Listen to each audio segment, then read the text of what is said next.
You're deep in the dungeon. The bowels of the earth are around you. You have not seen the light of day in several hours.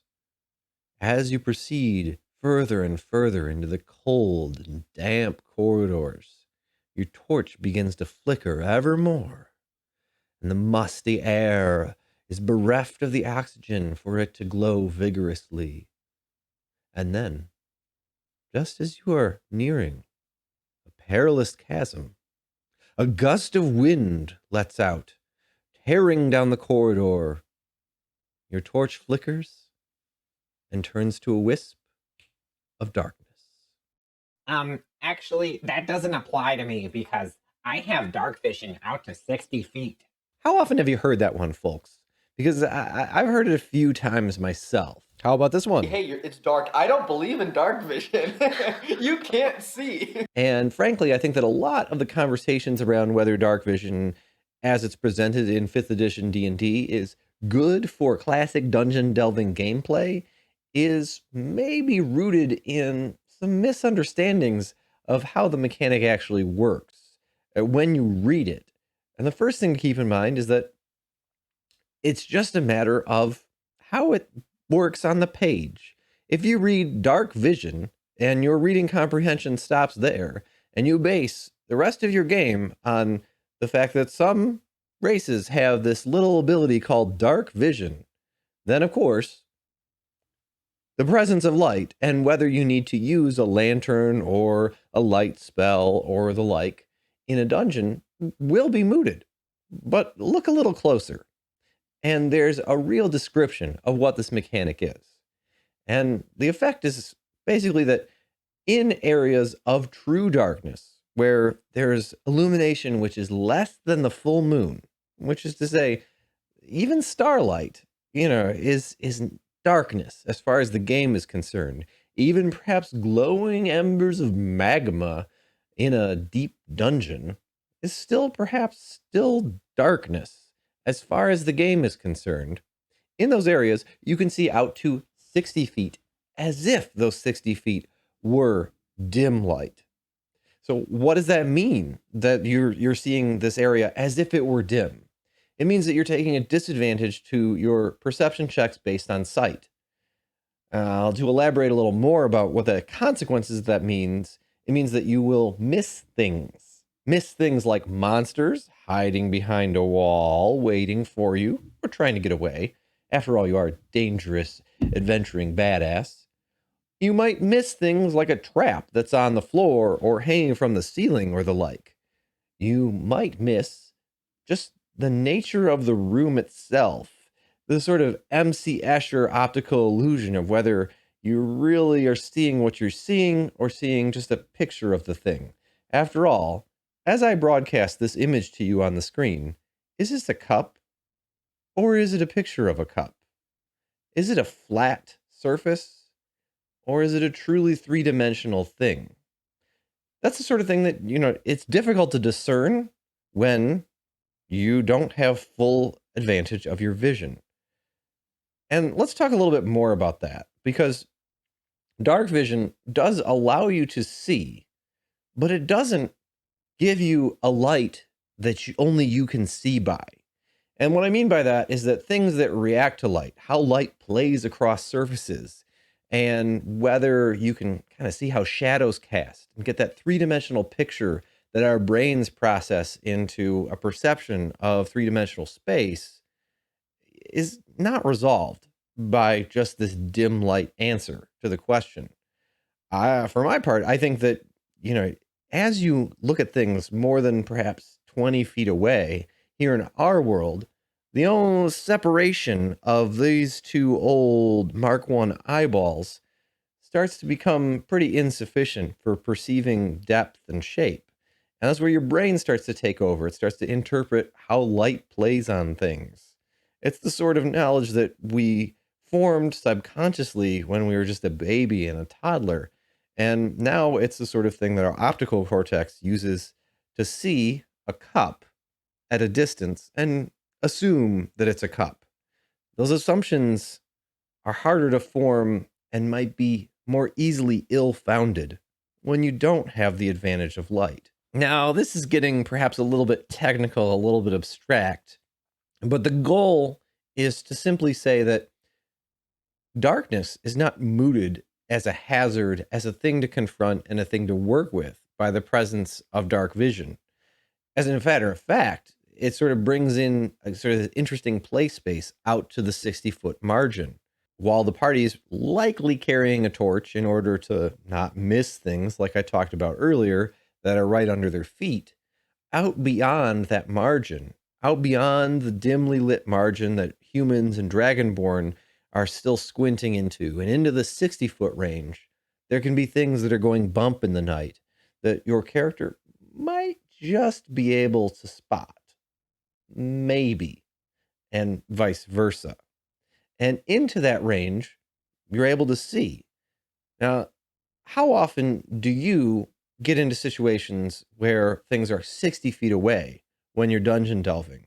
How often are you in these giant chambers where things might be that far apart?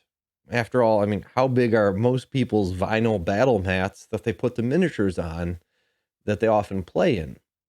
And what I mean by that is that this space is, in many respects, the rest of the gameplay space for most dungeons. So there's this immediate area where you're really exploring, where you can really perceive, and then you have hazy awareness. And in that area of hazy awareness, you can perhaps see that the corridor ends at a T-junction, that there is another doorway down the hallway, that there's something a little bit odd and fuzzy about the floor up ahead. This kind of information is bait as far as the dungeon master is concerned. How is it useful in D&D? Whenever has a DM taken into account dark vision? It's a way to describe things in an incomplete fashion and yet give a greater picture of the environment. It's a place where more complexity than just the room in front of you and the darkness beyond has some middle ground. And it's an unambiguous middle ground because so many of the player character races have it. So in this way, I think that it's maybe a little bit of a clever design, the way that Darkvision is set up in 5th edition, because you can tune your descriptions as a dungeon master and you can work around the safe assumption that people can see out to that distance in a limited fashion. This is the area where monsters are beginning to sneak, where they are beginning to need to hide behind things, to get inside of cabinets and to find shadowy places in order to keep themselves discreet. You can process that and think about it a little, because this is a place where the party may send their lights into in order to get clearer information. Say a monster botches a stealth check a little bit out in that margin of hidden area just as they're diving into cover. And from that knowledge, a cleric might throw a light stone, a bard might send a dancing light out into that radius. This is where the encounter might sort of escalate and begin. That's fun because you still might be getting yourself into more than you bargained for as it escalates, as you chase down this monster, because there's things that you might not know about where the monster is, even as you discover its presence. Whew, I'm starting to confuse myself a little bit thinking of this, and I think that may actually be a good sign for how much gameplay depth and how much realm of possibility is still available within Darkvision. Appendix. I just thought of a couple other things about this topic, particularly about the blinded condition.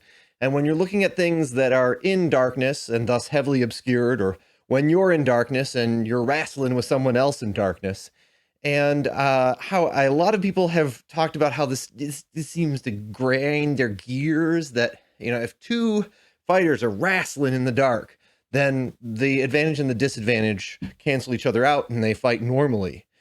And for that matter, you know, when you are looking into the darkness and you're just blinded, you have no idea that someone's out there, And then there's the absurd conundrum that some people have proposed that since you are lurking in the darkness and looking at someone under a street lamp, because there's darkness in between you and them, somehow you can't see through that medium to get to them. And well, these things are all a little bit simpler if you think for a moment about some logical things. Firstly, the fact that the blinded condition does not mean literally blind. It doesn't mean that you can't see anything. It means that you can't see to any effect. So two guys that are wrestling in a dark room are pretty able to kill each other with their fighting skills. And if they're both at the same disadvantage, then they're just competing as they would were they in light. Combat rounds are, I guess, 6 seconds, and perhaps it might take them a little longer, if that's a consideration. But keep in mind that if two guys are wrestling in a room, they'll get done wrestling and one of them will win, at which point the number of 6-second rounds that it took only matters if something very time critical was taking place outside. Also, I think an important thing to consider when a lot of people really whine, or at least propose in a contrary fashion, that, oh, well, my eyes adjust at night. I can see things. It's fine. Everybody's eyes adjust. What does it matter, man? And to this, I would say to you, yeah, and not as good as you might think. If you're a martial artist, then you might have a little bit of a clue about this, especially when it comes to something like fencing, which is what I practiced. Being able to see the point of where your blade is, it gets a lot more complicated, and especially that ability to perceive depth is much, much more difficult at night. And in that kind of adjusted eye situation, yeah, you can fumble your way to the bathroom, you can grab a snack, you can find the light switch in your own home. But I'll tell you something. I've gotten lost in the woods on purpose at night, and I fell flat on my face into sticks, into ponds.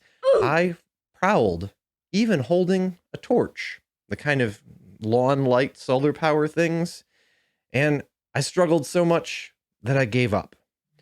That's the truth of it. And this was in my younger years, when my vision was perhaps even sharper than it was now.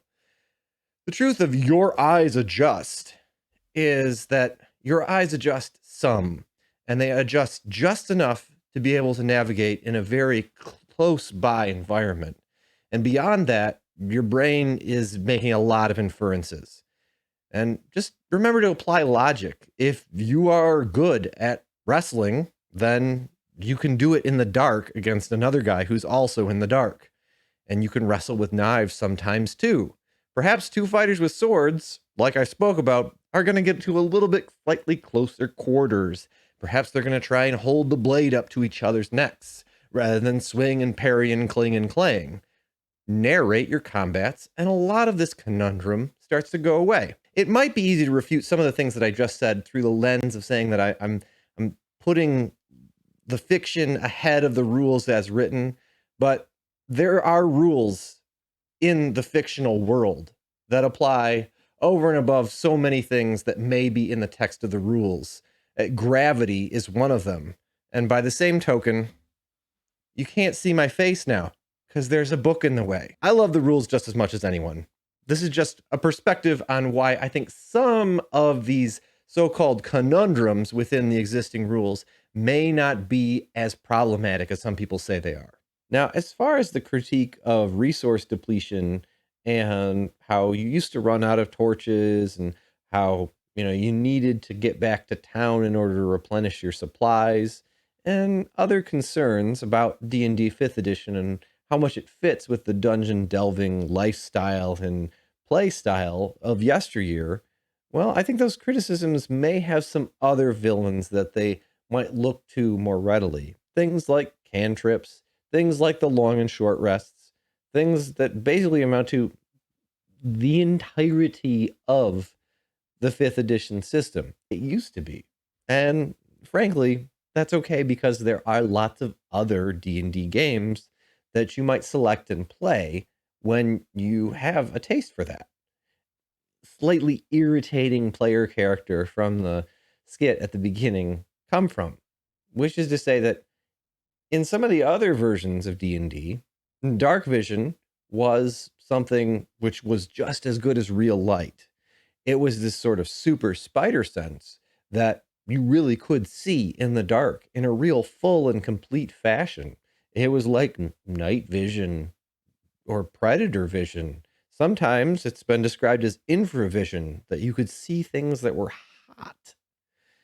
Now, this has occasionally been described as a disadvantage, that there are ways that that sense could be blinded. There was a unique ability that created a play space in those previous editions. That 60-foot margin is the space of play in perhaps this game. That's food for thought. And try and play them the way they're written, which is to say that you may still need a light, that lights disclose your presence when you have them, that when you're in darkness, you will miss things, possibly up to and including tripping over a rock and falling on your face. And see whether this mechanic really eliminates as much classic gameplay as it's often accused of eliminating. And consider for a moment whether it's opening up a new space for a different and future classic kind of gameplay. And finally, don't forget that there are other games which have been called Dungeons and Dragons or are enough like Dungeons and Dragons that when you want that kind of classic gameplay, those are still on the shelf and you can pull them off and play them. And don't be so eager to dismiss the old, because it has its own set of charms. If you enjoyed this video, I would encourage you to like and subscribe, and maybe if you even feel like it, ring that bell, because I hear it's great for growth purposes here in the YouTube realm. In all seriousness, I'm trying to expand my portfolio of videos about classic elements of gameplay, light and darkness, teleportation, raised dead. These are a few examples of things that are on my radar for the future. As you know, I'm also playing 2-6 Traveler, the bedrock of science fiction role-playing game, for the first time in a more of a classic mode. We're doing the real spreadsheets and spaceships kind of gameplay this time. Until I reach the summit of those topics, I wish you happy gaming. And if you have an anecdote about your own experiences with darkness and Darkvision and torches and how they've affected your gameplay in this edition or in prior ones, your own constructive thoughts about how to create scenarios where things like this matter, why don't you leave a comment down below?